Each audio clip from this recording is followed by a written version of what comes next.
ये सर में दर्द क्यों हो रहा है? चाय पीती हूँ, बेहतर महसूस होगा।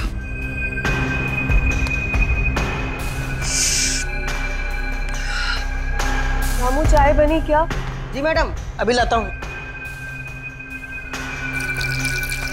रामू थोड़ा जल्दी करो, मेरा सर बहुत भारी हो रहा है। लाता हूँ मैडम। पता नहीं क्या हो रहा है मुझे। रात तो नींद भी अच्छी आई थी और खाना भी तो घर पर ही खाया था, फिर अब ये अजीब सा क्यों लग रहा है? मेम साहब, आपके सर दर्द की दवा लाऊं क्या? नहीं रामू, चाय पी लेती हूँ, शायद उससे ठीक हो जाए। ठीक है मेम साहब, मैं साहब को चाय दे के आता हूँ। तुम रहने दो, मैं देकर आती हूँ। कल देर रात तक काम कर रहे थे, अभी भी सो रहे हैं। ठीक है मेम साहब। फिर प्रमोद भी ना, फिर लेट हो जाएगा तो मुझ पर चिल्लाएंगे। प्रमोद देखो, उठो अभी। देखो मेरी तबीयत पहले से ही ठीक नहीं है, अब तुम मुझे और तंग मत करो। तुम्हारी चाय भी तैयार है। प्रमोद, प्रमोद।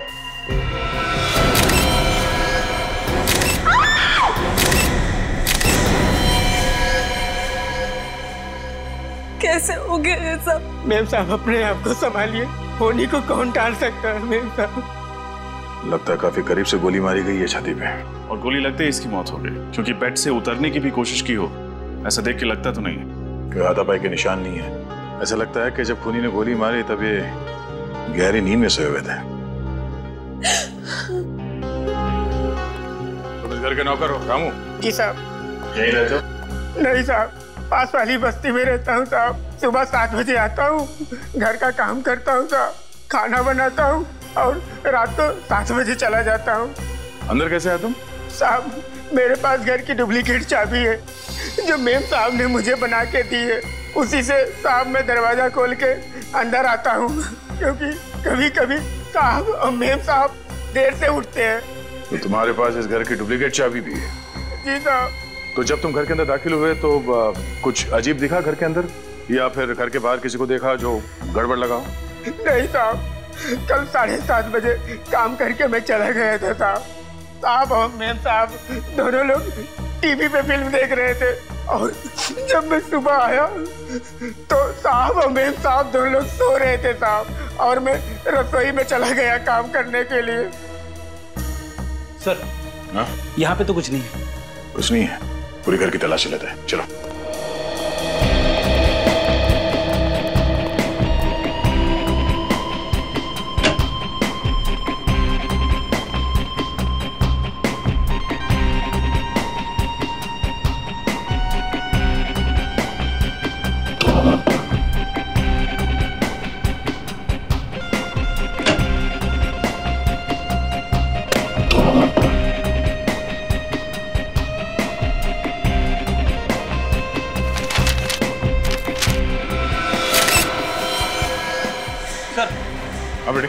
स्टडी रूम में से गन मिली है।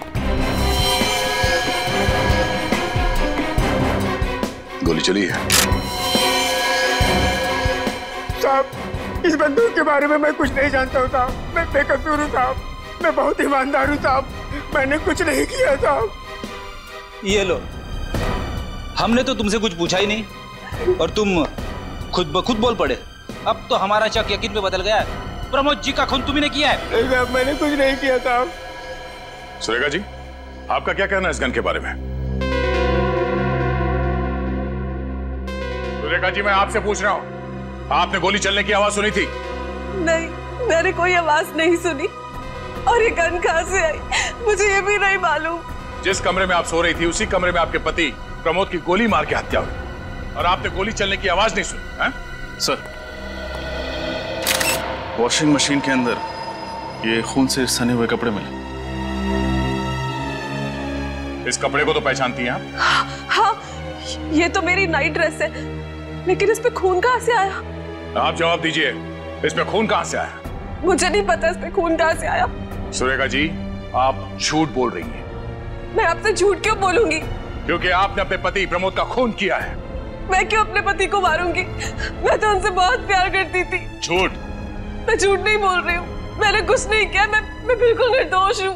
मेरी बात को यकीन कीजिए। कैसे मान ले कि आप निर्दोष हैं? जिस कमरे में आप सोई थी उसी कमरे में आपके पति का खून हो गया। आपने गोली चलने की आवाज नहीं सुनी। आपको यह तक नहीं पता कि आपके पति की मौत कब हुई है? मेम साहब सच बोल रही साहब। चुप। कब से काम कर रहे हो तुम यहाँ?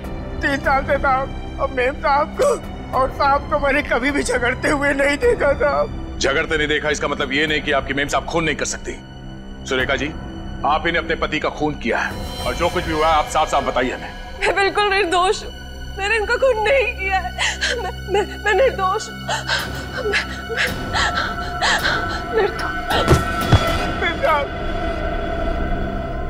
ये क्या?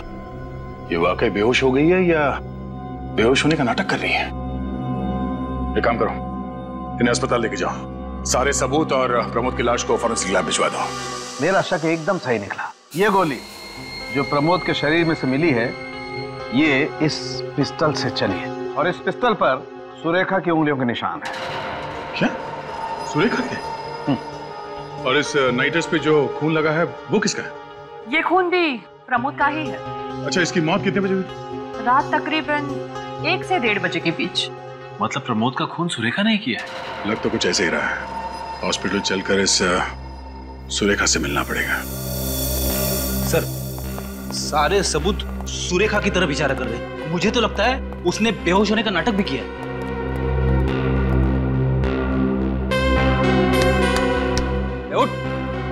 उठ, ये लो, ये तो सपनों की दुनिया में। इसे अभी हकीकत की दुनिया में ले जाते हैं। उठो, उठो। ड्यूटी पर सोने का पगार मिलता है क्या तुम्हें? नहीं सर, इसे तो सपने देखने का पगार मिलता है। क्या है, आप लोगों को हॉस्पिटल में रात को चेकिंग करने का पगार मिलता है? एक तो चोरी, ऊपर से सीना चोरी। हाँ? चोरी? कौन सी चोरी? मैंने कौन सी चोरी की? काम चोरी की है तुमने। जाओ ना, क्यों दिमाग खराब करते हो? वैसे भी पेशेंट को मिलने का टाइम खत्म हो गया। चलो कल 5 से 7 के बीच में आना। चलो, good night. Good morning. CID Surekha ji इसी कमरे में है? जी सर। चलो दिखा।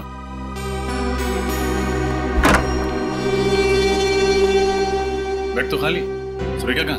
रात को 11 बजे चेकिंग के समय तो मेम साहब कमरे में थी, अचानक किधर गायब हो गई? जो सवाल हमें तुमसे पूछना चाहिए वही सवाल तुम हमसे पूछ रहे हो। सर, हमें इस पूरे हॉस्पिटल की अच्छी तरीके से छानबीन करनी पड़ेगी। हाँ निखिल, छानबीन तो करनी होगी। पूरा हॉस्पिटल छान मारो, देखो सुरेखा कहाँ।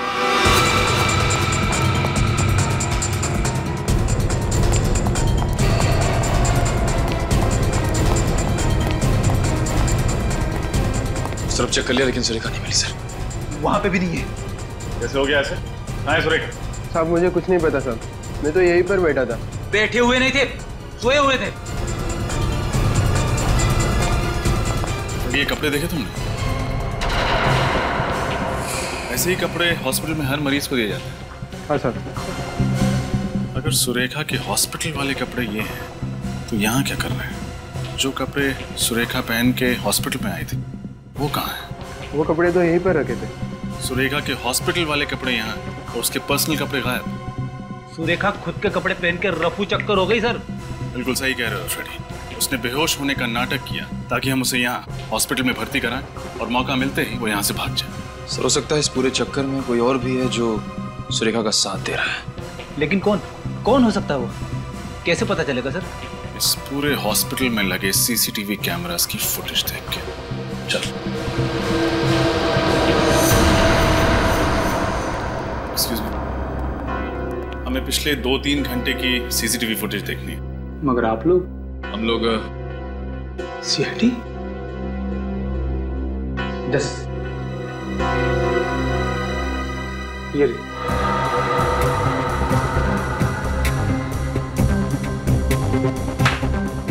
ये रही सुरेखा, मगर इसके हाथ में तो खुद के कपड़े।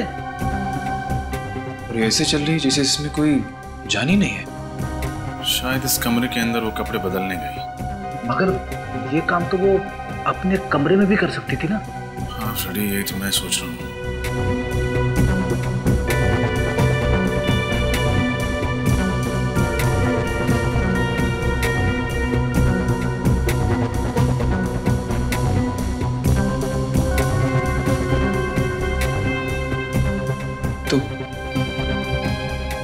सुरेखा तो हॉस्पिटल के गेट से बाहर चली गई। सुरेखा को अचानक हुआ क्या और हॉस्पिटल से निकल के वो गई कहाँ? पता नहीं किसकी नजर लग गई हमारी बेटी की खुशियों पर। उसका तो हंसता खेलता परिवार उजड़ गया। आप चिंता मत कीजिए माँ, भगवान पर भरोसा रखिए, सब ठीक हो जाएगा। इस वक्त कौन आ गया होगा, मैं देखती हूँ।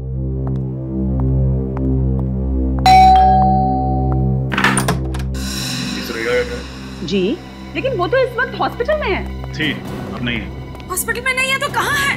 ये आपको पता होना चाहिए। पूरे घर की अच्छी तरह तलाशी। अरे तलाशी? एक सेकंड, ऐसे कैसे हम तलाशी ले सकते हैं? आप लोग हैं कौन? CID।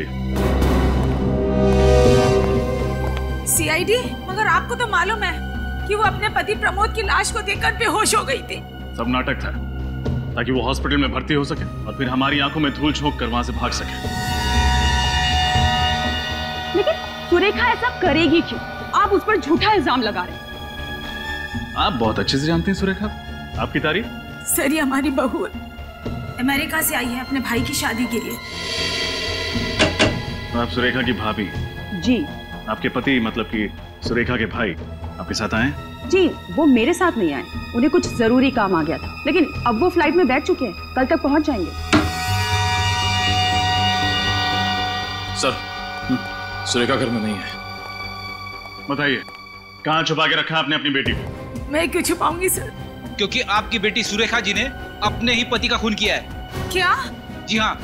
एक मिनट, आप लोगों के पास सबूत क्या है कि सुरेखा ने ही प्रमोद का खून किया? मौकाए वारदात से जो हमें गन मिली उस पर सुरेखा की उंगलियों के निशान।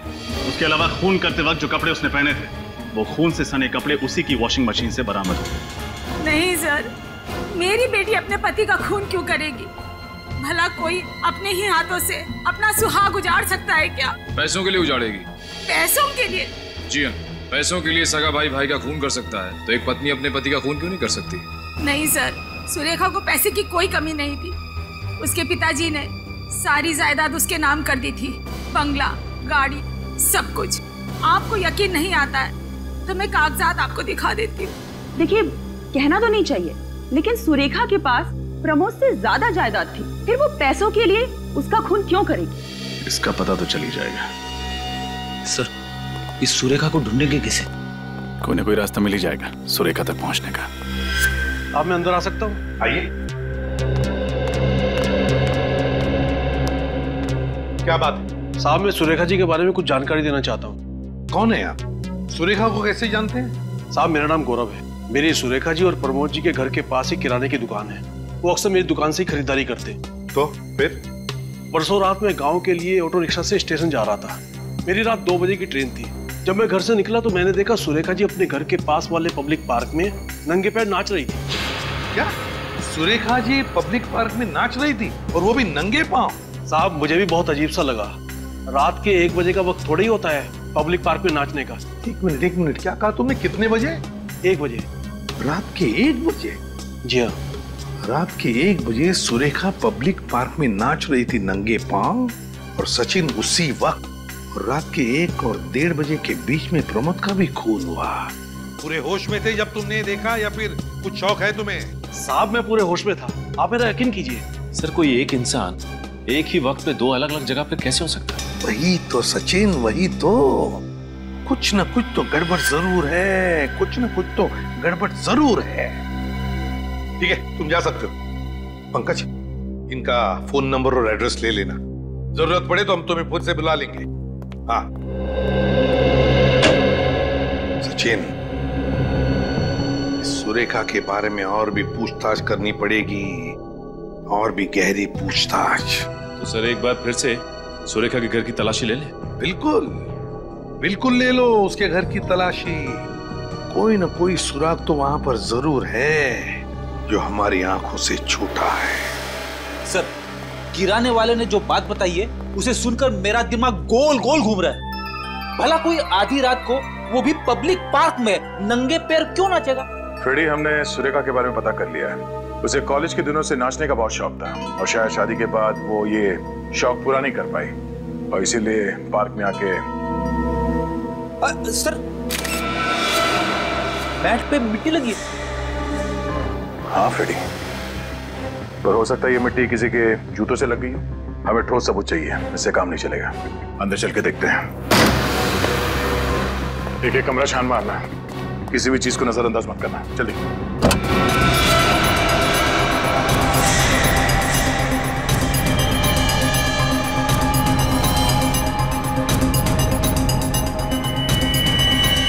काला सलवार, सलवार में मिट्टी भी लगी हुई है। डॉक्टर सालुंके के हिसाब से प्रमोद की मौत रात 1 बजे के करीब हुई थी। और एक इंसान एक ही समय पे 2 जगहों पे कैसे हो सकता है?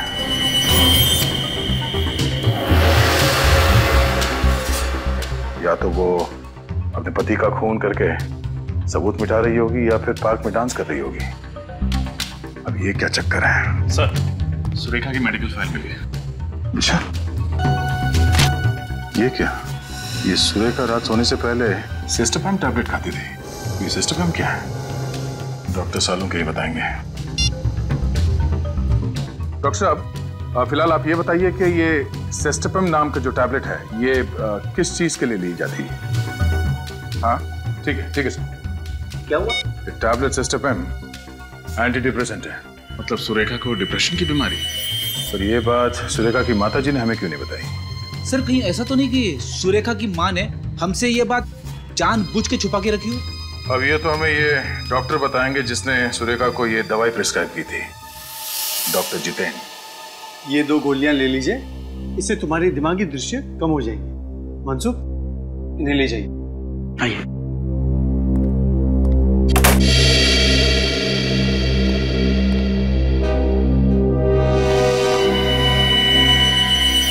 आप लोग अंदर कैसे आ गए? अपॉइंटमेंट ली?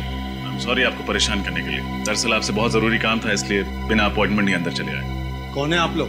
मुझसे क्या चाहते हैं? हम लोग CID से। हमें आपकी पेशेंट सुरेखा के बारे में कुछ जानकारी चाहिए। सुरेखा? पूछिए, क्या पूछना है? आपने ही सुरेखा को ये एंटी डिप्रेसेंट टैबलेट सिस्टोपैम दिया था ना? हाँ, ये मैंने प्रिस्क्राइब की थी। डॉक्टर साहब, क्या आप बता सकते हैं कि सुरेखा को कौन सी बीमारी थी? देखिए, मैं एक साइकियाट्रिस्ट हूँ और साइकियाट्रिस्ट होने के नाते मैं अपने किसी भी मरीज के बारे में किसी को भी कुछ बताना उचित नहीं समझता। हम समझ सकते हैं, लेकिन सुरेखा के पति प्रमोद का खून हो गया, वो भी उन्हीं के घर में। खून हो गया? कब? परसों रात को। परसों रात को? और हमेशा के कि सुरेखा ने अपने पति का खून किया। और खून करने के बाद वो गायब हो गई। जी हाँ, दरअसल बात यह है कि सुरेखा हमारे सामने बेहोश हो गई और जब हमने उसे अस्पताल में भर्ती किया तो वो अस्पताल से भाग गई। भाग गई? डॉक्टर साहब, अगर आप हमें बता देंगे कि सुरेखा को क्या बीमारी है तो हमें केस सॉल्व करने में आसानी होगी। देखिए, मैं कैसे? देखिए प्लीज, आप बताएंगे आपने उसे ये एंटी डिप्रेसेंट क्यों दी थी? क्या उसे किसी किस्म का डिप्रेशन था? जी, सुरेखा को डिप्रेशन नहीं था। सुरेखा को दरअसल नींद में चलने की बीमारी थी। नींद में चलने की बीमारी? जी। सर कहीं ऐसा तो नहीं कि सुरेखा ने नींद में ही अपने पति का खून कर दिया? डॉक्टर साहब, नींद में चलने वाला आदमी नींद में खून कर सकता है? वेल, हाँ भी और ना भी। मतलब क्या सुरेखा ने इससे पहले भी नींद में कोई अजीब सी हरकत की थी? प्रमोद ने मुझसे कहा था कि एक बार रात को वो जब उठा तो सुरेखा बिस्तर पे नहीं थी। पूरा घर छान मारने के बाद उसने देखा सुरेखा घर पर भी नहीं थी। फिर वो जब उसे ढूंढने के लिए बाहर निकले तो उसने देखा कि सुरेखा पब्लिक पार्क में नंगे पांव नाच रही थी। पब्लिक पार्क में नाच रही थी? जी। इसका मतलब सर किराने वाला सच बोल रहा था। उसे बचपन से नाचने का शौक भी तो था। ये मुमकिन है क्योंकि इंसान अपने कॉन्शियस यानी सचेतन अवस्था में जो चीज पसंद करता है वही चीज वो अपने सबकॉन्शियस यानी अर्ध चेतन अवस्था में करता है, भले वो नींद में क्यों ना हो। लेकिन डॉक्टर साहब, नींद में कोई किसी का खून कर सकता है? वेल, इस संभावना को नकारना नहीं जा सकता क्योंकि कुछ साल पहले अमेरिका में एक ऐसा केस हुआ था जहाँ पे एक आदमी ने अपने भाई का खून कर लिया और कोर्ट में यह साबित हुआ कि वो अपने भाई से बेहद नफरत करता था, इसलिए उसने अपने भाई को अपने सबकॉन्शियस यानी अर्ध चेतन अवस्था में मार डाला। लेकिन सर सुरेखा की बातों से तो ऐसा लग रहा था कि वो अपने पति से बहुत प्यार करती थी। समझ में नहीं आ रहा डॉक्टर साहब। जहां तक मुझे पता है अर्ध चेतन अवस्था में कोई आदमी चीजों को छुपाएगा नहीं। Am I right? ठीक कह रहे हैं आप। अजीब बात है, हमें गन मिली कचरे के डब्बे में बहुत सारे कागजों के नीचे छुपाई हुई और खून से सना हुआ नाइट ड्रेस मिला, वो भी वॉशिंग मशीन के अंदर बहुत सारे कपड़ों के नीचे छुपाया हुआ। और सर किराने वाले के हिसाब से तो जब प्रमोद का खून हुआ तब तो सुरेखा पब्लिक पार्क में नाच रही थी। वही तो, एक ही आदमी एक ही समय पर दो जगहों पर कैसे हो सकता है? अजीब चक्कर है। कोई ऐसा तो नहीं कि सुरेखा की इस बीमारी का कोई और ही फायदा उठा रहा है? हो सकता है, और अगर ऐसा है तो हमें जल्द से जल्द सुरेखा को ढूंढना होगा, क्योंकि अब उसकी जान को खतरा हो सकता है। सर, हाँ सर, उस रात जब सुरेखा जी हॉस्पिटल से गायब हुई थी तो इस रिक्शा वाले ने उन्हें देखा था। तुमने सुरेखा को देखा था? जी साहब, और वो मैडम बड़ी अजीब तरीके से चल रही थी। अजीब तरीके से मतलब खोई खोई भी लग रही थी। खोई हुई सी लग रही थी? जी हाँ, और एक बात और, एक आदमी उनका पीछा भी कर रहा था। एक आदमी उसका पीछा कर रहा था? जी हाँ। तो क्या तुमने उस आदमी को देखा है? जी। तो उसकी शक्ल बनवा सकते हो, स्केच? जी हाँ, बिल्कुल बनवा सकता हूँ। वो आदमी ऐसे ही दिखता है? जी हाँ, बिल्कुल ऐसा ही दिख रहा था। लाइए, दीजिए।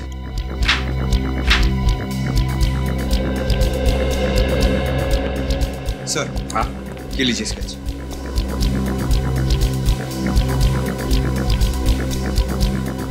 अच्छा, तो ये है वो आदमी जो सुरेखा का पीछा कर रहा था। रेडी? क्या हुआ? कुछ नहीं सर। सर, इस आदमी को मैंने कहीं देखा है। तुमने देखा इस आदमी को? हाँ सर। कहाँ पर? याद करो, याद करके बताओ। याद आया सर, इस आदमी को मैंने डॉक्टर जितेन के कैबिन में से बाहर निकलते हुए देखा। डॉक्टर जितेन के कैबिन से बाहर निकलते हुए देखा था इसे? कहीं इस आदमी ने तो नहीं सुरेखा को अगवा किया? डॉक्टर जितेन के पास जाकर पूछताछ करो, पता लगाओ इस आदमी के बारे में। आप लोग फिर से? माफ कीजिएगा, आपसे फिर से मिलना जरूरी था, क्योंकि सुरेखा की जिंदगी और मौत का सवाल है। क्या हुआ सुरेखा का? मिल गई वो? जी नहीं, अभी तक तो नहीं मिली। यह आदमी कल आपके कैबिन में से बाहर निकला था जब हम यहाँ पे आए थे। आप इसे बुला सकते हैं? ये तो मेरा असिस्टेंट मनसुख है, लेकिन इसका सुरेखा के साथ क्या लेना देना?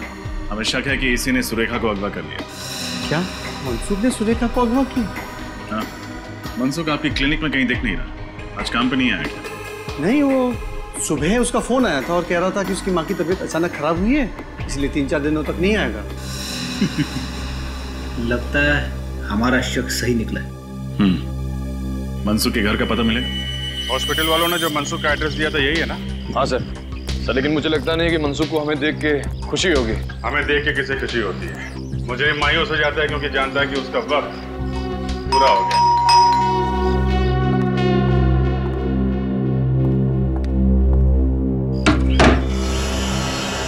मनसुख है घर में? नहीं। आपसे कितने पैसे उधार लिए उसने? अरे वाह, इतनी ईमानदारी, वो भी आज के जमाने में। कमाल है। ईमानदारी नहीं सर, मजबूरी कहिए इसे। कैसी मजबूरी? वैसे आप लोग कौन हो? सीआईडी। सीआईडी? सीआईडी से भी मनसुख ने उधार ले लिया। सीआईडी को उल्लू बना के पैसे निकालना मुश्किल ही नहीं, नामुमकिन है। वैसे हम लोग पैसे मांगने नहीं, मनसुख के बारे में पूछताछ करने आए। पूछताछ करें? ये मनसुख सबसे पैसे उधार लेता है क्या? गली का भिखारी रह गया था, वरना वो तो उससे भी उधार ले लेता। मैं तो उसकी आदत से परेशान हो गई हूँ सर। वो खुद तो अस्पताल में पड़ा रहता है दिन भर, और उसके पीछे उसके लेनदारों को जवाब मुझे देना होता है। वैसे मनसुख की माँ की तबीयत कैसी है? मनसुख की माँ की तबीयत? हाँ, यही कहते उसने हॉस्पिटल से छुट्टी ली। हे भगवान, इस हद तक गिर गया मनसुख। कहना क्या चाहती, साफ साफ बताइए।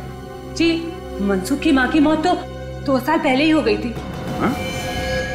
फिर उसने झूठ क्यों बोला? पता नहीं क्यों, वो तो मुझसे भी झूठ बोलकर ही गया होगा। आपसे क्या बोला? कहाँ जा रहा है? वो कल दोपहर को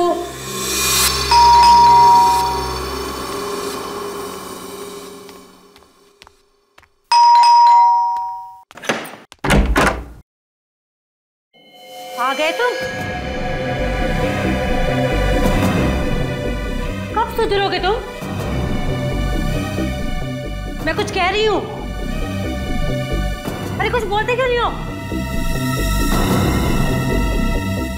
और ये तुम्हारे हाथ में क्या है? अरे छोड़ो तो यहाँ छोड़ो।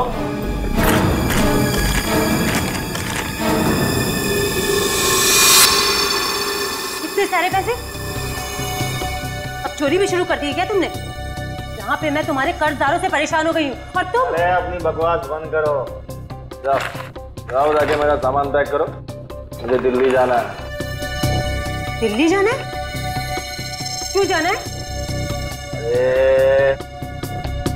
हॉस्पिटल का कुछ सामान खरीदना है। ये वैसे मुझे डॉक्टर साहब ने दिए। अब जाओ ना, जाओ जल्दी करो, जाओ।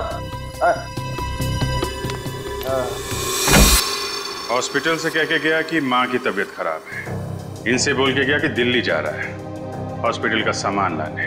सर मुझे लगता है सुरेखा और प्रमोद के केस में जरूर इस मनसुख का हाथ है। हाँ सर, इस केस से मनसुख का कुछ न कुछ तो कनेक्शन जरूर है। ये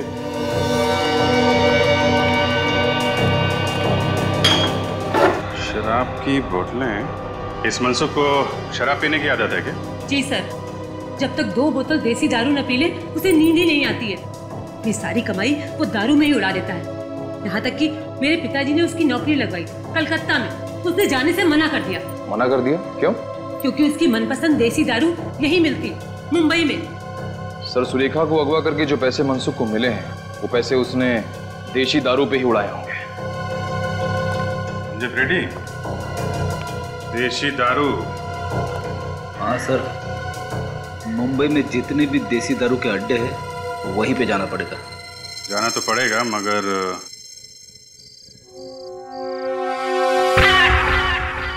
गुड। अच्छा, याद है ना तुम्हें क्या करना है? हाँ, मनसुख के बारे में पूछताछ करनी है। Very good. और अगर कोई पूछे कि तुम कौन हो तो यही कि मैं एक सीआईडी ऑफिसर फ्रेडी हूँ। तेरे की, तुम फ्रेडी नहीं हो, तुम एक टपोरी हो, पप्पू टपोरी, समझे? आई एम सॉरी सर, मैं तो भूल ही गया, मैं पप्पू टपोरी और मैं कल्लू टपोरी। ठीक है, सिर्फ इतना याद रखना कि तुम मुन्ना भाई के गैंग के आदमी हो और मनसुख को ढूंढ रहे हो, क्योंकि मनसुख ने मुन्ना भाई से पैसे उधार लिए हैं लेकिन वापस नहीं लौटाया है। समझ गए सर? गुड। अब जाओ और ओवर एक्टिंग मत करना, समझे? जैसे ही कुछ पता चले मुझे फोन करना। निकल लो।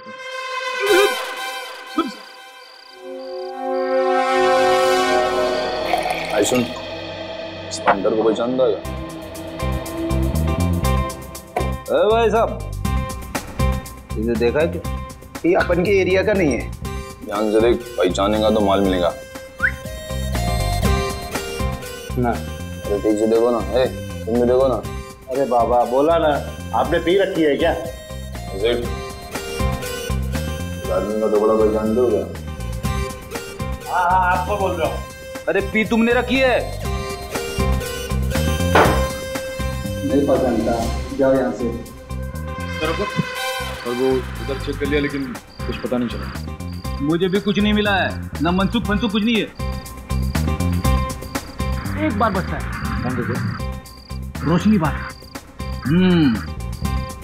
वहीं पे चल के मनसुख पे रोशनी डालते। चलो।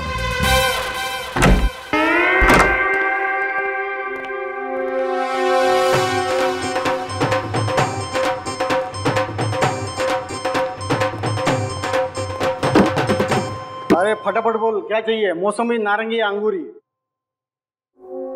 ये आदमी चाहिए। हम यहाँ शराब बेचते हैं, इंसान नहीं। अब आया है तो पतली गली से निकल लो, नहीं तो लेने के देने पड़ जाएंगे। हाँ।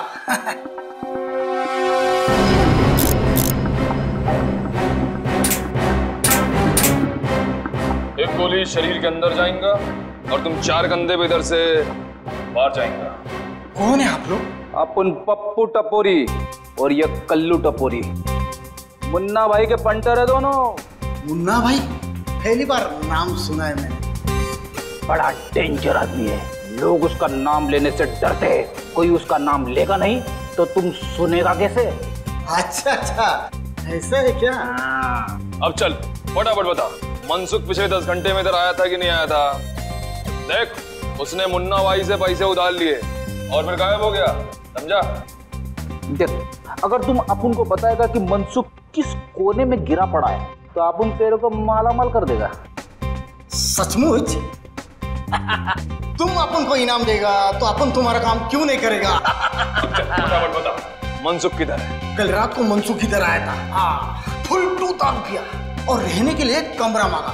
अपन ने सिर्फ 500 रुपए में उसको पीछे वाला खोली दिया सोने के वास्ते। अब चल फटाफट दिखा उसका खोली किधर है। अपना धंधे का टाइम है ना, अपन अभी नहीं आ सकता है। हाँ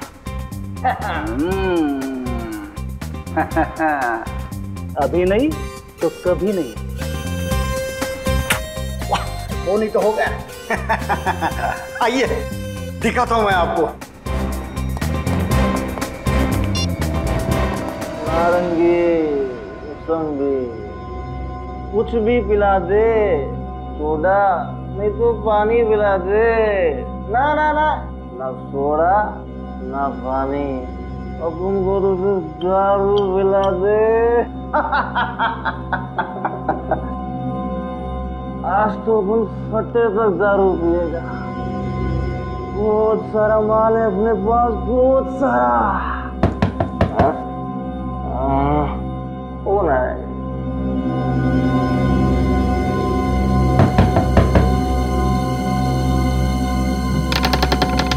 अरे जेठ, तुम जियो हजारों साल। सेठ, अभी अपन तुम्हारे पास ही आने वाला था। वो क्या है ना, दारू खत्म हो गया है, 2 बोतल चाहिए बस। अरे मनसुख, पहले इन लोगों से मिल ले। कौन है लोग, यहाँ क्या कर रहे? सेठ, मैंने तुमको एक कमरे का पूरा भाड़ा दिया है, वो भी एडवांस में। इस कमरे में से मैं ही रहूंगा। हाँ। अरे मनसुख, तेरी बकवास बंद कर और इनकी बात मान ले। जो मानो इनकी बात में? कौन है ये लोग? अरे ये मुन्ना भाई के आदमी लोग हैं। मुन्ना भाई? कौन मुन्ना भाई? वही मुन्ना भाई जिससे तूने पैसे उधार लिए थे। अरे इनके पैसे लौटा दे वरना तेरे हड्डी पसली एक कर देंगे ये। लेकिन मैं किसी मुन्ना भाई को जानता ही नहीं, ना मैंने किसी मुन्ना भाई से पैसे उधार लिए।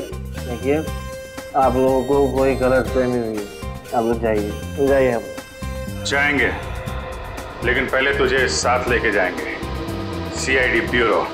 सीआईडी? आप लोग सीआईडी से? हे भगवान, कहाँ फंस गया मैं? लोगों को दारू पिला के उनके घर बर्बाद करते हो, तुम्हारा तो भविष्य हम बर्बाद करेंगे। सीआईडी वाले को क्या हुआ? मैंने कोई गुनाह नहीं किया है, कोई गलत काम नहीं किया मैंने। सब याद आ जाएगा, पहले तुम्हारा नशा उतारना पड़ेगा। सुरेखा को किडनैप किया, उसके पति का खून किया तूने? नहीं सर, तो प्रमोद के खून से मेरा कोई लेना देना नहीं है सर। मैं कसम खाकर कह रहा हूँ, मुझे इस बारे में कुछ नहीं पता सर। अच्छा, तो जब सुरेखा हॉस्पिटल से बाहर गई तब तुमने उसका पीछा क्यों किया? सर, सुरेखा को नींद में चलने की बीमारी थी, उन्हें पता था कि वो रात को नींद में चलकर हॉस्पिटल से बाहर आएगी, इसलिए उन्होंने मुझे पीछा करने को कहा सर। किसने? कौन था वो आदमी? सर, करीब 25-27 साल का आदमी था, उसका कद छोटा था सर। नाम? मुझे उसका नाम नहीं पता सर। सर, उसने मुझसे कहा कि वो सुरेखा का दोस्त है और वो सुरेखा की सुरक्षा की चिंता करता है सर। तो तुमने ये काम उसकी मदद के लिए किया है? तो ये दारू के पैसे कहाँ से आए? कर्जदारों के पैसे कहाँ से चुकाने वाले थे तुम? मैं मानता हूँ कि मैंने ये काम पैसों के लिए किया, पर सर मैंने किसी का खून नहीं किया है सर। सर, सुरेखा को बंगले में छोड़ने के बाद मुझे सुनने में आया कि सुरेखा के पति प्रमोद का खून हो गया है। सर, सीआईडी वालों को सुरेखा पर शक है। मैं डर गया था सर, मुझे लगा कि जब तक ये मामला ठंडा नहीं हो जाता मैं पैसे लेकर कुछ दिनों के लिए गायब हो जाता हूँ। तो बस सर, मैंने कुछ नहीं किया है सर। सर, आपको लगता है आदमी सच बोल रहा है? 25-27 साल का छोटे कद का आदमी जो अपने आप को सुरेखा जी का दोस्त कहता है, कौन हो सकता है? उसने इस काम के लिए तुम्हें क्यों चुना?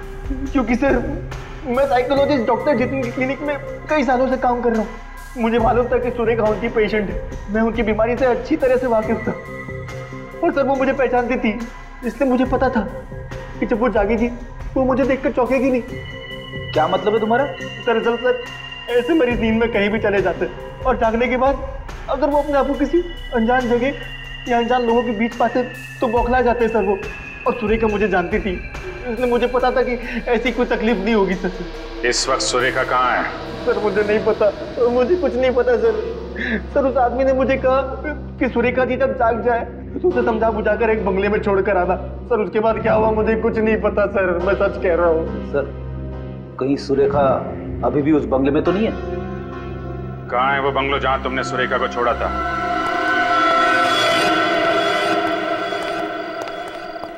मनसुख ने यही पता बताया था ना? हाँ सर। तो दरवाजा तोड़ दें या बिल मार के दरवाजा खुलने का इंतजार करें? पहले सीधी उंगली से घी निकालने की कोशिश करते हैं, जरूरत पड़ी तो उंगली टेढ़ी कर देंगे।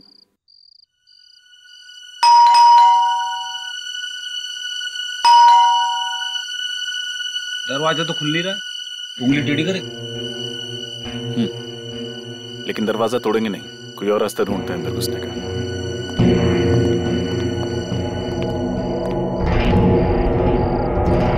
सर ये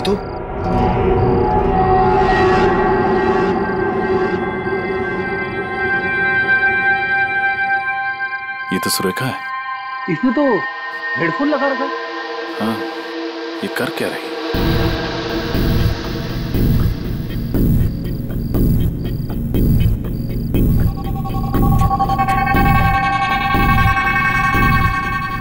सर ये तो पंखे पे लटकने की तैयारी कर रही है। अंदर चलो। सुरेखा, सुरेखा उठो, देखिए पानी लो। मैं सुरेखा हूँ। मैं गले में फांसी का फंदा डालकर आत्महत्या करना चाहती हूँ। सुरेखा, सुरेखा होश में आओ, उठो।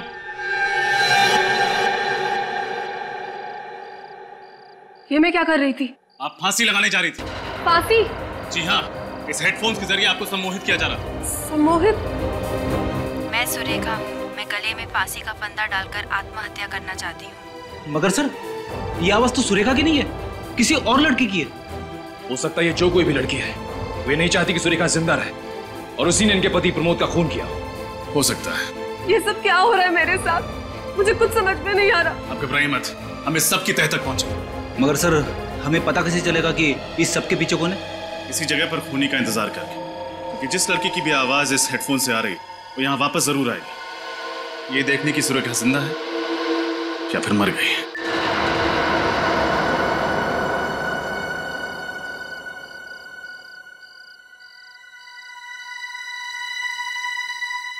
2 घंटे हो गए सर, अभी तक तो कोई नहीं आया। सब्र करो फ्रेडी, सब्र का फल मीठा होता है। सब मेरे साथ ही क्यों होता है? संभालिए अपने आप को सुरेखा।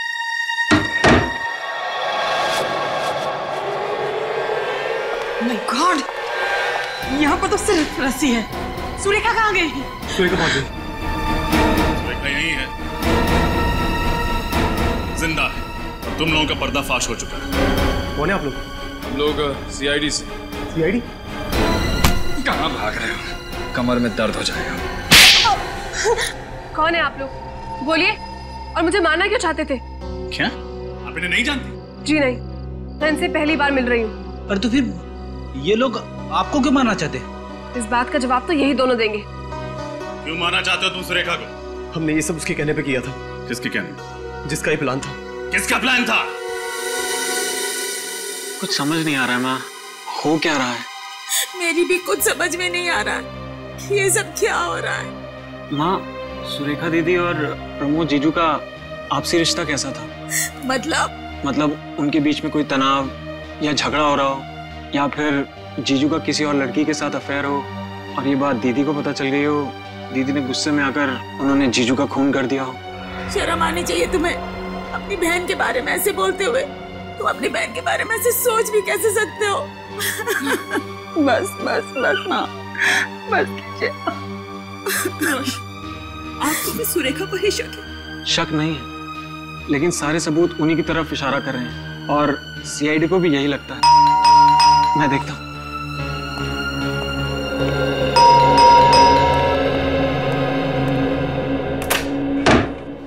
जी गई।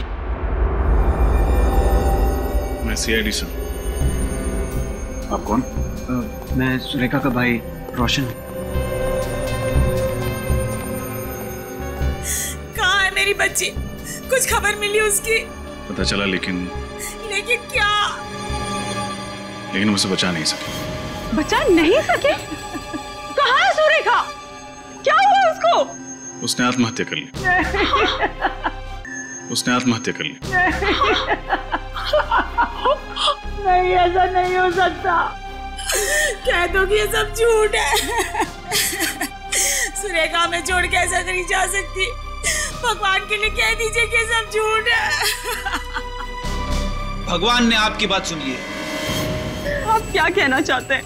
यही कि आपकी बेटी सुरेखा मरी नहीं है, जिंदा है। सुरेखा जी। माँ, मेरी बच्ची। भाभी, आप लोगों ने हमसे झूठ क्यों कहा? उसका जवाब है ये दोनों। आइए।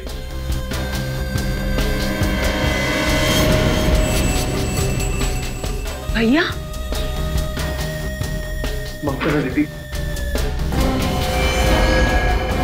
स्वाति जी, भागने की कोशिश बेकार है, सो प्लीज अब बताओ, क्या दुश्मनी थी तुम्हारी प्रमोद के साथ जो तुमने उसका खून किया? नहीं सर, प्रमोद से मेरी कोई दुश्मनी नहीं थी। मुझे तो परेशानी उस सुरेखा से थी। परेशानी? वो भी सुरेखा से? सुरेखा तो तुम्हारे पति की बहन है ना? परेशानी खड़ी की थी मेरे ससुर जी ने, जिन्होंने अपनी सारी की सारी जायदाद अपनी बेटी उस सुरेखा के नाम कर दी थी, और अपने बेटे यानी कि मेरे पति, उनको एक फूटी कौड़ी नहीं थी। जो बात मेरे बर्दाश्त के बिल्कुल बाहर थी। मगर प्रमोद ने क्या बिगाड़ा था तुम्हारा? उसका खून क्यों किया? क्योंकि मैं एक तीर से दो शिकार करना चाहती थी।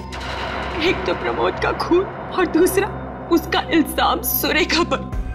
इससे सारा का सारा पैसा मेरे पति का हो जाती, सारी की सारी जायदाद मेरे पति को मिल जाती। और सुरेखा को नींद में चलने की बीमारी है, ये बात तुम्हें कैसे पता चली? मेरी होने वाली भाभी प्रिया, ये उसी हॉस्पिटल में काम करती थी जहां पर सुरेखा का इलाज चल रहा था। किसी ने उसे वहां देखा था और मुझे तुरंत बताया। मैंने ही इससे सुरेखा की बीमारी के बारे में और पता करने के लिए कहा था। वाह रे वाह प्रिया, वाह, अच्छा साथ दिया तुमने। और जैसे ही तुम्हें सुरेखा की बीमारी के बारे में पता चल गया, तुम्हारे दिमाग में वो घिनौना प्लान आ गया है ना? हाँ, मैंने इंतजार किया उस रात का, जब सुरेखा नींद में चलते चलते सामने के पब्लिक पार्क में जाकर नंगे पांव नाचने लगे। फिर मैंने प्रिया और राजेंद्र की मदद लेकर प्रमोद का खून करवा दिया। प्रमोद पर गोली किसने चलाई? गोली राजेंद्र ने चलाई थी। तो फिर सुरेखा के उंगलियों के निशान पिस्तौल पे कैसे आए?